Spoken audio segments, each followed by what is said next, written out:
साथियों, वृंदावन कुंभ में मैंने आपको संतों के दर्शन कराए हैं, लेकिन पहली बार ऐसे संत के दर्शन मैं करा रहा हूं जो एकदम शमशान के नज़दीक रहते हैं। शमशान घाट यहीं पर है। शमशान में क्यों रहते हैं महाराज जी और कैसे उनकी साधना होती है, उन सब के बारे में जानकारी मैं दूंगा। महाराज जी हमारे साथ में हैं। महाराज जी बहुत बहुत प्रणाम। राधे राधे।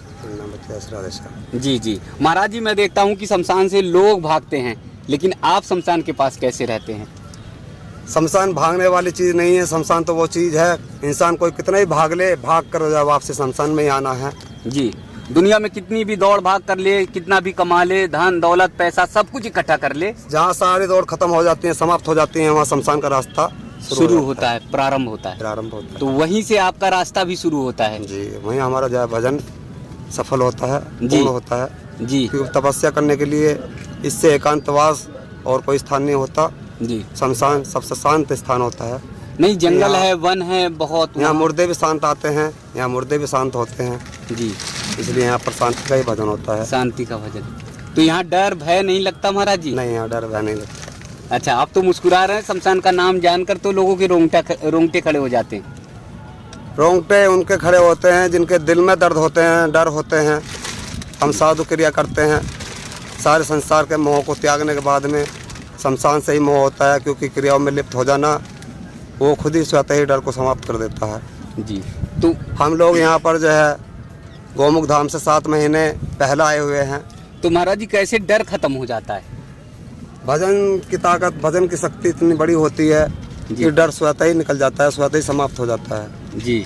डर होता है बुराइयों से, और शमशान में ये सब बुराइयाँ नहीं होती हैं जो इस गृहस्थ समाज में होती हैं जी। तो जो भी शमशान में आता है तो एक बार उसके दिमाग में ये आ जाता है कि नश्वर है दुनिया और ये गलत काम ना करे। एक बार शमशान में आते आते उसकी बुद्धि थोड़ी सी खुलती है। इंसान जीवन में अपने कभी गलत कर्म नहीं करना चाहिए, क्योंकि कर्मों की गति अगर बिगड़ जाती है तो सदगति भी बिगड़ जाती है जी। और शमशान का रास्ता भी जल्दी से आसान नहीं आता है। इसलिए इंसान को अपने कर्म जी, सदकर्म करने चाहिए जिससे उनकी सदगति शमशान में जी प्राप्त हो जाए। तो महाराज जी आपके सामने तो अंतिम संस्कार भी होता होगा, तो भाव नहीं, मन दुखी नहीं होता, व्यथित नहीं होता? नहीं बच्चे, ये तो पंच तत्व शरीर है, ये तो पंच तत्व में ही विलीन होना है। आज हमारी कल तुम्हारी बारी है, तो समाज में सबकी बारी आनी है। देखने में कोई डर नहीं लगता और देखने में कोई डर होना भी नहीं चाहिए। ये तो प्रत्यक्ष साक्षात सत्य है जिसको देखना चाहिए, डर के पीछे नहीं हटना चाहिए जी। जन्म मिला है हमें तो मृत्यु जरूर आनी है जी। मौत से जो है इंसान का बहुत गहरा संबंध होता है। गहरा संबंध। महाराज जी अगर पूछा जाए एक शब्द में सवाल कि दुनिया का सबसे अच्छा स्थान कौन सा है, सबसे अच्छा स्थल कौन सा है? सबसे अच्छा स्थान और सबसे अच्छा स्थल श्री धाम वृंदावन धाम में जो है यही गोलोक धाम है जी। जिस शमशान में हम रहते हैं, गोलोक धाम में हम जो है इस शमशान में रहते हैं और हमारे लिए इससे अच्छा स्थान इस पृथ्वी शमशान महाराज जी कैसे अच्छा स्थान हो जाएगा? यहाँ से लोग डर के भाग जाते हैं। हाँ, डर के भाग जाते हैं, इसका मतलब ये नहीं है इसका शमशान कोई बुरी चीज़ है। शमशान सबसे पवित्र चीज़ है, सबसे पवित्र स्थान है इस धरती पर, जहाँ से सभी के लिए मोक्ष का द्वार और मोक्ष का रास्ता तैयार होता है जी। इसीलिए मोक्ष का द्वार कहा गया है शमशान को। इसलिए उसको शमशान को मोक्ष का द्वार कहा जाता है जी, इसलिए उसको शमशान घाट कहा जाता है जी। यहाँ से सभी मुर्दों की क्रिया को सदगति प्राप्त होती है जी, अन्यथा भटकती फिरती है जी।